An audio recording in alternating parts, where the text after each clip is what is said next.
Dozens of couples scrambling for answers this evening after a South Jordan wedding venue abruptly closes. The couples desperate to know about the status of their deposits and the reservations. ABC4's Rosie Nguyen met with the manager of the venue and explains how they're proposing to alleviate concerns. The month of May has a special meaning for Eric Hernandez and his fiancée Lisa.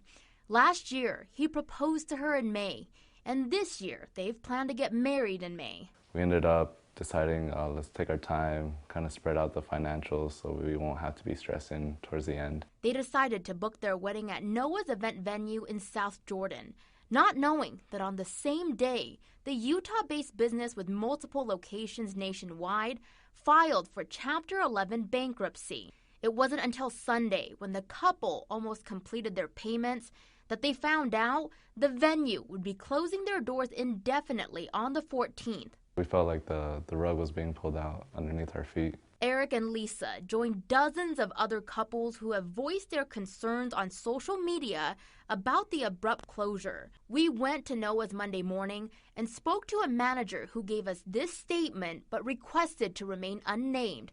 Quote, "As someone who has been with Noah's for 12 years, I plan to start an LLC called SLC Event Venue and work with the owners of Noah's to take over as operator of this building in South Jordan. If enough clients commit to keeping their events reserved through us, we plan on honoring their contracts and the payments they've already made." Hernandez says, given the circumstances, they're hesitant about moving forward, but hope to keep their wedding at that venue. Everything's booked for that date. It'd be nice to keep it at that date, but I understand life happens. If it has to be moved, then it has to be moved. The manager of Noah's tells me clients should expect an email with details and options about the situation by the end of today. Reporting in South Jordan, Rosie Nguyen, ABC4 News. Thank you, Rosie. And the manager of Noah's telling Rosie that because of their bankruptcy filing, they will not be able to issue any refunds because the business no longer has any assets.